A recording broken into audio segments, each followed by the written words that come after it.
Assalamualaikum warahmatullahi wabarakatuh. Selamat pagi, siang untuk para Bapak Ibu investor. Perkenalkan kami dari PT Sumur Sinaba akan mempresentasikan hasil diskusi kami dari modul RS, MPPC, SO, JD, KTK, K3, ATLL, ARC, ARD, dan AAD. Sebelum kami akan mempresentasikan hasil pekerjaan kami, alangkah baiknya kami akan memperkenalkan diri kami masing-masing. Saya sendiri Gabriel Ricardo Saputra Lingga dengan jabatan Direktur PT Sumur Sinaba dan rekan saya. Assalamualaikum warahmatullahi wabarakatuh. Nama saya Rahmawati Warang. Di sini saya sebagai manajer operasional dari PT Sumur Sinaba. Di sini saya akan menjelaskan landasan teori dari beberapa modul. Yang pertama adalah RS atau routing sheet atau RS. Menurut Apple 1990, routing sheet itu sendiri merupakan langkah-langkah yang dicakup dalam memproduksi komponen tertentu dan rincian yang perlu diketahui dari hal-hal yang saling berkaitan satu sama lain. Manfaat dari routing sheet itu sendiri yaitu menghitung jumlah mesin yang diperlukan untuk operasi. Yang kedua, menghitung ke jumlah komponen yang dibutuhkan. Kemudian yang ketiga, menghitung jumlah mesin atau peralatan dan efisiensi departemen atau pabrik. Sebelum membuat routing sheet, ada beberapa data yang diperlukan. Yang pertama, waktu standar. Yang kedua, presentasi scrap. Dan yang ketiga, efisiensi mesin. Kemudian tujuan dari pembuatan routing sheet itu sendiri, yang pertama, mengetahui aliran produksi bahan baku dengan mengetahui jumlah mesinnya. Kemudian yang kedua sebagai dasar penentuan tata letak pabrik. Kemudian yang ketiga sebagai alat yang digunakan untuk memperbaiki cara kerja yang sedang dilakukan. Kemudian terdapat peta dari routing sheet itu sendiri dengan nomor peta 05. Pada peta routing sheet ini terdapat fabrikasi kursi A, sub esi kursi A, main esi kursi A, fabrikasi kursi B, sub esi kursi B, main esi kursi B, fabrikasi gabungan kursi A dan B, sub esi gabungan kursi A dan B, main esi gabungan kursi A dan B, dan juga ringkasan. Untuk fabrikasi kursi A, terdapat nomor part kode operasi berikutnya, urutan proses operasi, mesin atau peralatan, pieces per unit, kapasitas per jam, cycle time, scrap persen, jumlah produksi yang diharapkan per unit, jumlah produksi yang disiapkan per unit, produk dengan efisiensi 74%, kebutuhan mesin teoritis, kebutuhan mesin aktual, bahan penolong, dan juga catatan. Untuk mencari kapasitas per jam, yaitu dengan cara 60 dibagi dengan cycle time. Cycle time di sini didapatkan dari operation process chart atau peta yang sebelumnya. Dan juga persen scrap di sini didapatkan dari operation process chart atau peta yang sebelumnya. Lalu kemudian ada jumlah produksi yang diharapkan per unit. Untuk mencari jumlah produksi yang diharapkan per unit, yaitu dimulai dari penekukan ini di bawah 29, yaitu dapatkan dengan cara 58 unit per jam dibagi dengan 2, atau kapasitas dari PT Sumur Sinaba dibagi 2. Lalu dapatkanlah 29. Kemudian untuk mencari jumlah produksi yang disiapkan per unit ini, caranya yaitu jumlah produksi yang diharapkan per unit yang sebelumnya ini dibagi dengan 1 dikurang persen scrap, maka didapatkanlah hasilnya 29. Begitupun juga dengan jumlah produksi yang disiapkan selanjutnya, dengan cara selanjutnya sama.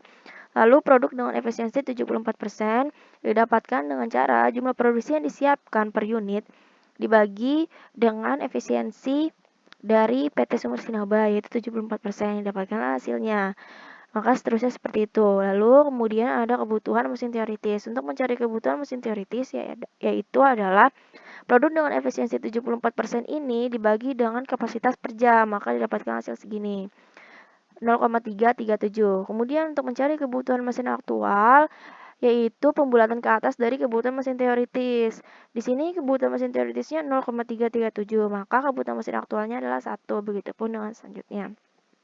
Kemudian sub esi pada kursi A juga sama seperti itu. Main esi kursi A sama, fabrikasi kursi B, sub esi kursi B, dan main esi kursi B juga sama seperti fabrikasi kursi A. Kemudian ada fabrikasi gabungan kursi A dan B. Di sini hanya terdapat pieces per unit, kebutuhan mesin teoritis A, kebutuhan mesin teoritis B, jumlah kebutuhan mesin teoritis, kebutuhan mesin aktual, bahan penolong, dan catatan. Untuk mendapatkan kebutuhan mesin teoritis A ini didapatkan dari fabrikasi kursi A pada kebutuhan mesin teoritisnya. Kemudian untuk kebutuhan mesin teoritis B ini didapatkan dari kebutuhan mesin teoritis yang B, yang fabrikasi. Kemudian jumlah kebutuhan mesin teoritis ini adalah hasil pertambahan dari kebutuhan mesin teoritis A dan juga kebutuhan mesin teoritis B. Kemudian untuk kebutuhan mesin aktual, fabrikasi A dan B dapatkan dari kebutuhan aktual dari kursi A dan B. Kemudian di sini ada bahan penolong. Bahan penolong ini didapatkan dari operation process chart. Kemudian sub SI juga sama, caranya seperti itu. Lalu di sini main SI juga sama, kemudian terdapat ringkasan. Ringkasan di sini terdapat nama mesin atau peralatan, fabrikasi, sub SI1, sub SI2, main SI, dan juga total. Kemudian di sini untuk mencari fabrikasi dari bench, maka kita lihat dari fabrikasi yang dimana nama mesin atau peralatannya terdapat bench, maka dihitung jumlahnya didapatkanlah 5. Begitupun selanjutnya. Maka di total adalah jumlahnya adalah 100. Baik, kita akan masuk ke tahap MPPC. MPPC atau Multi Process Product Chart adalah suatu diagram yang menunjukkan urutan-urutan proses untuk masing-masing komponen yang akan diproduksi. MPPC akan mengambil dasar penyajian dari OPC. MPPC terdiri dari bagian rock lumber, fabrikasi, sub AC, dan main AC. Hasil dari MPPC adalah jumlah mesin aktual yang akan digunakan dalam proses produksi. Baik, kita akan lanjut ke bagian peta. Baik, kita akan masuk ke tahap MPPC, peta MPPC. Yang seperti saya jelaskan sebelumnya, dalam MPPC ini terdapat 4 bagian. Ada rock lumber, fabrikasi, lalu ada sub AC, dan yang terakhir main AC. Dalam rock lumber, bisa dibilang palet dari setiap mesin. Dari setiap komponen.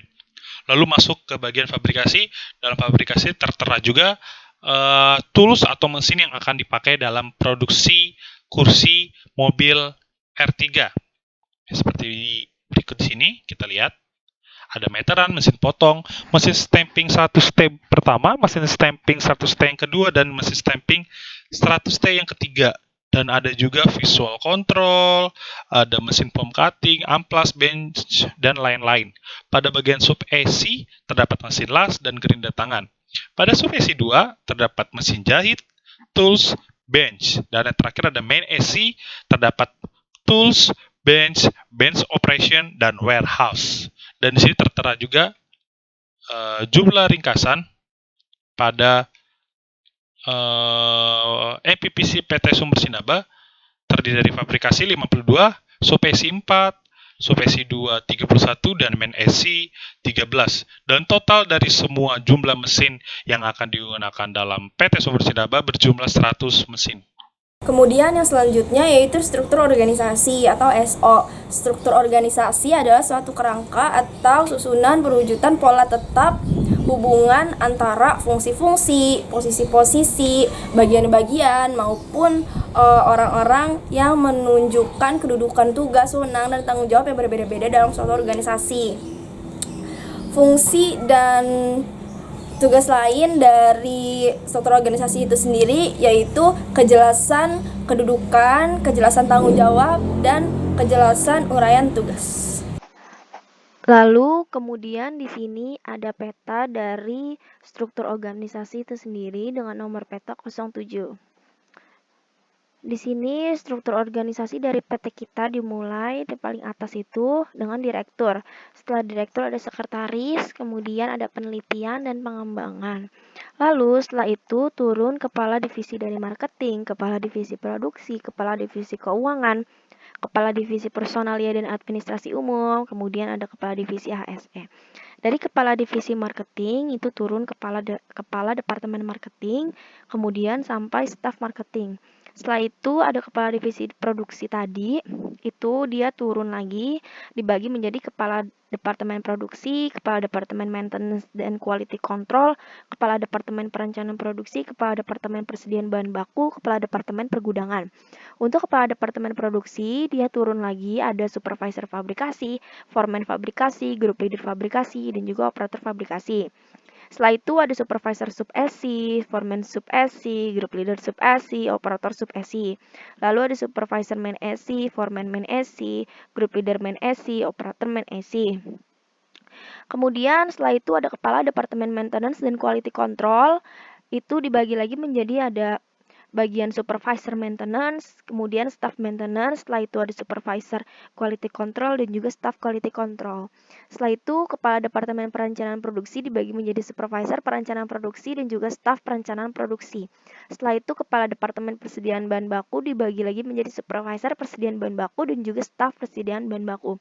Lalu ada Kepala Departemen Pergudangan, turun terdapat Supervisor Gudang Bahan Baku dan juga Operator Gudang Bahan Baku. Lalu ada Supervisor Gudang Barang Jadi dan juga turun lagi menjadi Operator Gudang Barang Jadi. Setelah itu untuk Kepala Divisi Keuangan terdapat Kepala Departemen Keuangan, lalu ada Staf Keuangan. Kemudian Kepala Divisi Personalia dan Administrasi Umum turun menjadi Kepala Departemen Personalia dan Staf Personalia. Setelah itu Kepala Departemen Administrasi Umum dan Staf Administrasi Umum. Kemudian untuk Kepala Divisi HSE terdapat Kepala Departemen HSE dan juga Staf HSE. Kemudian ada job description. Job description atau analisa jabatan merupakan suatu gambaran sistematis yang berisikan tugas dan tanggung jawab dari jabatan tersebut serta wewenang yang diberikan kepada orang yang memegang jabatan tersebut. Adapun manfaat dari job description yaitu yang pertama sebagai dasar untuk mengevaluasi jabatan, kemudian yang kedua sebagai dasar untuk penerimaan pegawai, dan yang ketiga sebagai dasar untuk merancang program pelatihan. Di sini terdapat peta dari job description PT Sumur Sinaba. Di job description ini terdapat uraian tugas, uraian tanggung jawab, uraian wewenang, dan juga terdapat persyaratan jabatan dari masing-masing jabatan itu sendiri. Jabatan-jabatan yang terdapat di job description ini didapatkan dari struktur organisasi pada peta sebelumnya.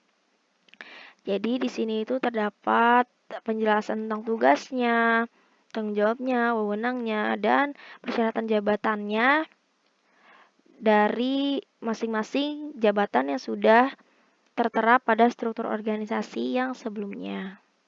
Lalu yang selanjutnya ada analisa kebutuhan tenaga kerja atau AKTK. Analisa kebutuhan tenaga kerja menurut Martoyo 1996 merupakan suatu analisa yang dilakukan terhadap tenaga kerja yang sekarang untuk memenuhi kebutuhan jumlah karyawan.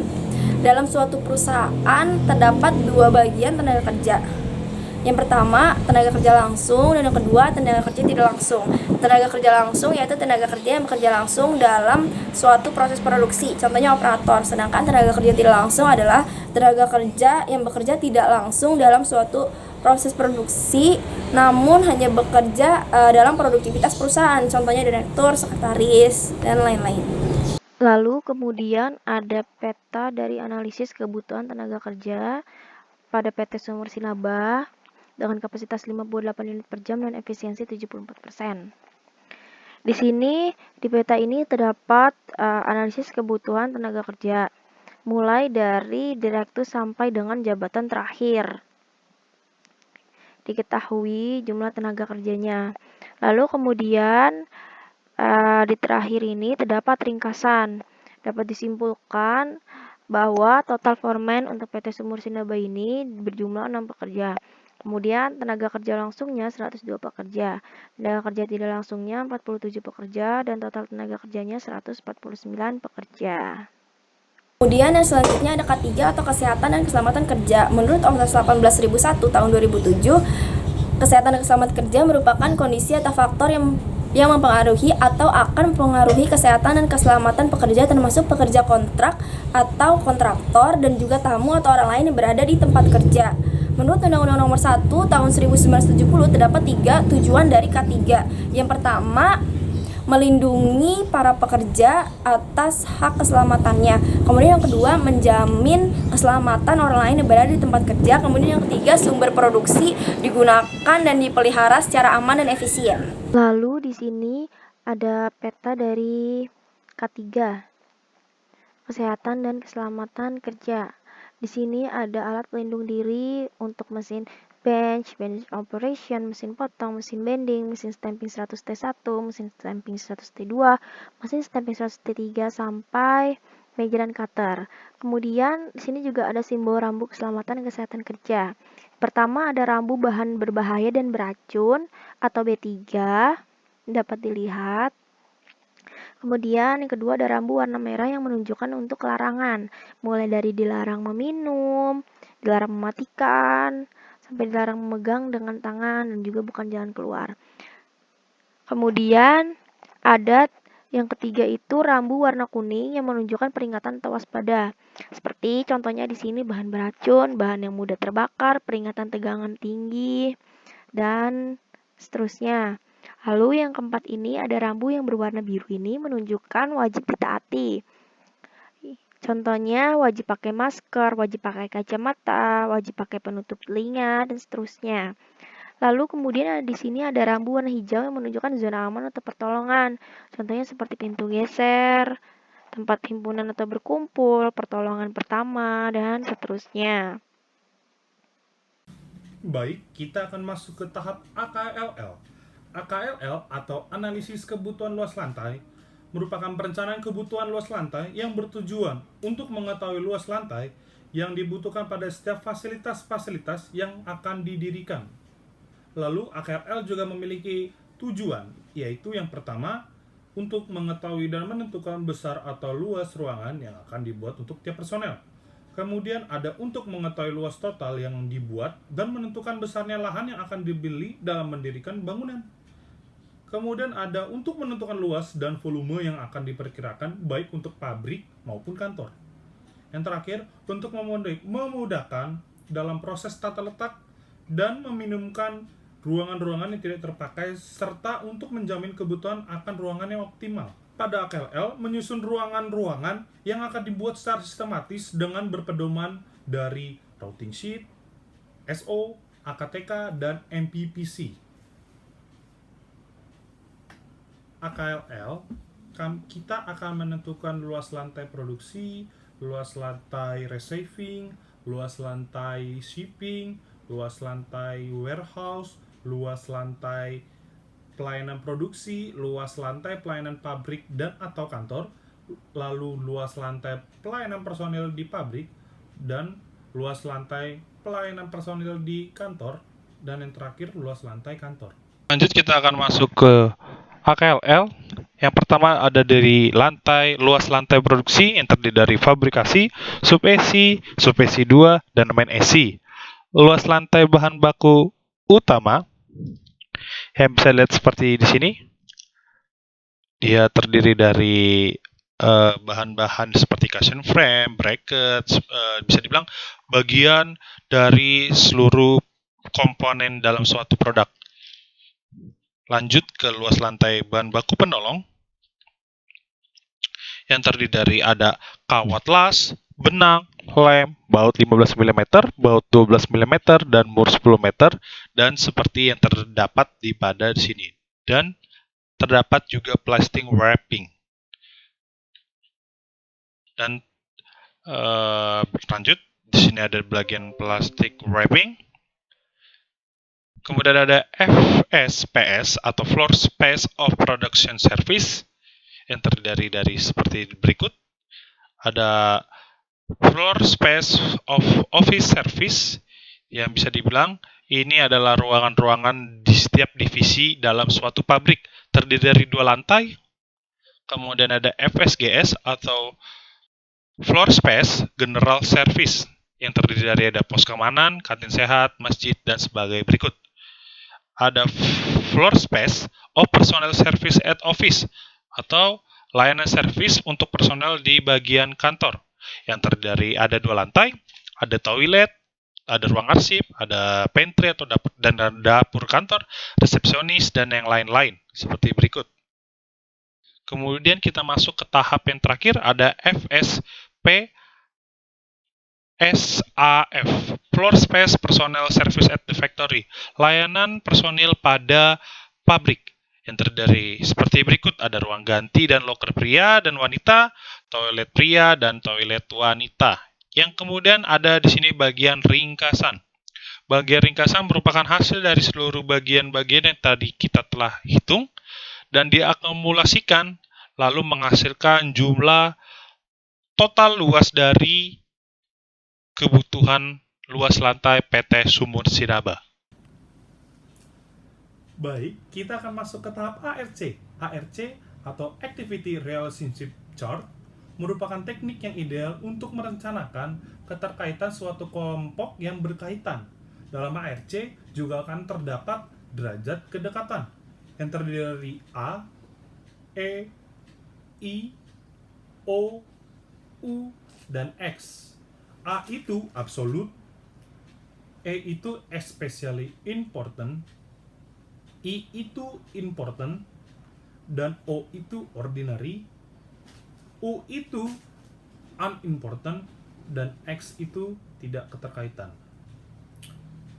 Dan pada RC juga terdapat alasan-alasan kedekatan yang terdapat 50 alasan yang terdiri dari 25 alasan positif dan 25 alasan negatif. Baik, kita akan masuk ke tahap ARC. Yang seperti tadi dikatakan, di ARC terdapat segitiga yang menunjukkan keterkaitan-keterkaitan antara setiap kelompok yang saling berkaitan. Dan ini terdapat jumlah fasilitas pada PT Sumur Sinaba sebanyak 71 dan ini keterkaitan-keterkaitannya dan di sini merupakan ringkasan dari bagian yang di sebelah sini akan ditaruh di sebelah sini. Nah, ini terdiri dari 71 fasilitas yang seperti tadi saya jelaskan dan terdapat A, E, I, O, U, X pada masing-masing fasilitasnya. Dan di bawah terdapat keterangan derajat kedekatan yang terdiri dari menunjukkan warna-warna dari setiap kode derajat kedekatan. Ada A itu merah, E itu orange, I itu hijau, O itu biru, U itu putih, dan X itu coklat. Dan di sini terdapat yang seperti saya jelaskan tadi, ada alasan-alasan kedekatan. Terdapat 50 alasan kedekatan yang terdiri dari 25 positif dan 25 negatif. Dan di sini merupakan tabel keterangan range dari perhitungan jumlah derajat kedekatan PT Sumur Sinaba. Karena PT Sumur Sinaba memiliki 71 fasilitas, terdapat jumlah 2.485 dan terdiri dan seperti di sini tertera minimal dan maksimal pada kode setiap masing-masingnya. Lalu ada ARD atau Activity Relationship Diagram. Menurut TP 1990, Activity Relationship Diagram atau diagram keterkaitan kegiatan merupakan diagram balok yang menunjukkan pendekatan keterkaitan kegiatan yang menunjukkan setiap kegiatan sebagai satu model kegiatan tunggal yang tidak menekankan arti ruangan pada tahapan proses perencanaan ini. Adapun tujuan dari ARD atau Activity Relationship Diagram yaitu yang pertama untuk melakukan pengukuran efisiensi perusahaan, kemudian yang kedua untuk mengetahui kedekatan antar kegiatan, kemudian yang ketiga untuk mengetahui aliran pola produk. Lalu terdapat peta ARD atau Activity Relationship Diagram dengan nomor peta 11. Dapat dilihat ARD dari PT Sumur Sinaba bentuknya seperti ini. Kemudian untuk membuat ARD ini diperlukan data dari ARC atau peta yang sebelumnya. Kemudian untuk ARD lantai 2 pada PT Sumur Sinaba dapat dilihat bentuknya seperti ini. Begitupun juga pada lantai 2 diperlukan data dari PT yang sebelumnya untuk mengerjakan, yaitu ARC. Kemudian modul yang ke-10 ini merupakan AAD atau Area Allocated Diagram. AAD ini merupakan lanjutan penganalisaan dari ARD atau Activity Relationship Diagram. AAD ini merupakan template secara global, namun informasi yang dapat dilihat hanya pemanfaatan areanya saja. Sedangkan gambar visualisasinya secara lengkap dapat dilihat pada template akhir penganalisaan dan perencanaan tata letak fasilitas dan pengolahan bahan. Lalu keuntungan dari pembuatan AAD ini sendiri, yang pertama memudahkan proses tata letak, kemudian yang kedua meminimumkan pemakaian ruangan, kemudian yang ketiga pembagian wilayah yang jelas dan sistematis, kemudian yang terakhir ada sebagai dasar perencanaan selanjutnya. Kita masuk ke tahap peta AAD. Dalam peta AAD dalam peta ini terlihat ada dua bagian, bagian 1 dan bagian 2. Yang saya maksud bagian 1 ini di bagian produksi. Bagian produksi terletak di atas peta AAD, PT Sumur Sinaba, dan bagian divisi-divisi atau bisa dibilang bagian kantor dari PT Sumur Sinaba di bagian bawah. Di bagian bawah pun terdapat kantin sehat, tempat wudhu, dan masjid. Di samping kantor terdapat parkiran motor karyawan dan beserta taman. Di depan atau di dekat kantor terdapat parkiran mobil tamu, taman, dan parkiran mobil karyawan. Kita lihat di atas seperti berikut letak dari peta perusahaan Sumur Sinaba. Dan PT Sumur Sinaba memiliki satu pos keamanan yang terletak di sini dan satu gerbang. Dan ini buat lantai utamanya atau peta utamanya, dan ini kita masuk ke peta lantai kedua. Terdapat seperti ada di peta tersebut, kita bisa lihat. Sekian presentasi dari hasil diskusi PT Sumur Sinaba. Kami ucapkan terima kasih atas perhatiannya untuk para bapak dan ibu investor. Sekian dari kami. Wassalamualaikum warahmatullahi wabarakatuh. Selamat pagi, siang, bapak ibu investor. Stay safe, stay healthy. Bye.